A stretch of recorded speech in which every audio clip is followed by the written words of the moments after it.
ரொம்ப வருஷம் முன்னாடி என் ஃப்ரெண்டு ஒருத்தர்கிட்ட நான் பேசிகிட்டு இருக்கும்போது தன்னோட லைஃப்பில் அவர் என்னென்னலாம் பண்ண போகிறதா ஒரு 10 வருஷத்துக்கு ஷெட்யூல் சொன்னார். பயங்கர பிளானோடு இருக்கிறதாவும் சொன்னார். ஆனால் அதே ஆள் நான் இப்போ பார்க்கும்போது அவர் சொன்னது எதுவுமே அவர் வாழ்க்கையில் நடக்கலை. நான் அதை அவர்கிட்ட போய் கேட்க போகிறது இல்லைன்னு வச்சுக்கோங்களேன். இந்த மாதிரி நாம் நிறைய பேரை சந்திச்சிருப்போம். அப்படிப்பட்டவங்களுக்கு ஒரு கதை. ஒரு மான் குட்டி போடுறதுக்கு ரெடியாக இருந்திருக்கு. பிரசவத்துக்கு வலி எடுக்க ஆரம்பித்ததுனால எங்கே போய் தன் குட்டியை பெற்றுக்கலான்னு அது இடத்த தேடிட்டு இருக்கும்போது கொஞ்ச தூரத்தில் ஒரு வயல்வெளி தெரிஞ்சிருக்கு. அந்த இடம் அதுக்கு ரொம்ப சரியாகவும் தோணி இருக்கிறதுனால அது அந்த இடத்துக்கு போயிட்டு இருக்கும்போது மேகமும் செமையாக கருக்க ஆரம்பிச்சிருக்கு. மழை வர்ற மாதிரி இருந்திருக்கு. அது அந்த வயல்வெளி கிட்ட போகும்போது தான் 3 விஷயத்தை கவனிச்சிருக்கு. அது என்னன்னா, அந்த மானை நோக்கி ஒரு வேட்டைக்காரன் அம்பு விட ரெடியா இருந்திருக்கான். என்னடா பிரசவிக்க போற நேரத்துல இப்படி ஒருத்தன் நம்ம மேல அம்பு விட ரெடியா இருக்கானே அப்படின்னு அந்த மான் கவனிக்கும் போதுதான் ஆப்போசிட் சைட்ல பார்த்திருக்கு. அந்த வயல்வெளியில நெருப்பு பத்தி எரிஞ்சு இது இருக்கிற இடத்த நோக்கி வந்துட்டு இருந்திருக்கு. மானுக்கு ஒண்ணுமே புரியல.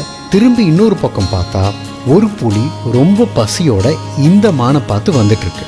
தன்னை நோக்கி வர அம்புல இருந்து தப்பிக்கணுமா, இல்ல தனக்கு எதிராக வந்துட்டு இருக்க நெருப்புல இருந்து தப்பிக்கணுமா, தன்னை வேட்டையாட காத்துட்டு இருக்க புலிகிட்ட இருந்து தப்பிக்கணுமா, இதுல எதை பண்றது அப்படின்னு அந்த மான் யோசிச்சுட்டு இருந்திருக்கு.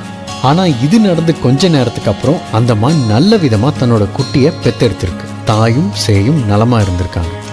எப்படி இவ்வளோ சிக்கலுக்கு நடுவிலும் இது நடந்துச்சு அப்படின்னு நீங்க நினைச்சீங்கன்னா இந்த இடத்துல தான் நீங்க கடவுளை நம்ப வேண்டியது இருக்கும்.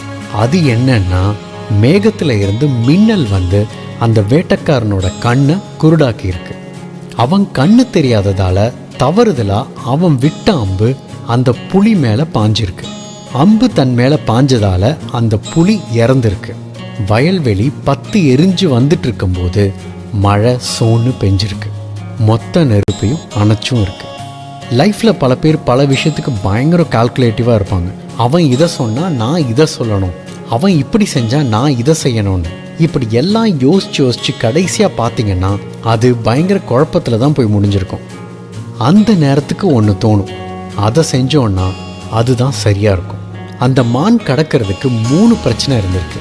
அந்த வேட்டைக்காரனோட அம்பு, தன்னை நோக்கி வந்துட்டு இருக்க நெருப்பு, தன்னை சாப்பிட வந்துட்டு இருக்கிற புலி. ஆனால் அந்த மான் அந்த நேரத்தில் பிரசவிக்கிறத மட்டும்தான் யோசிச்சிருக்க முடியும்.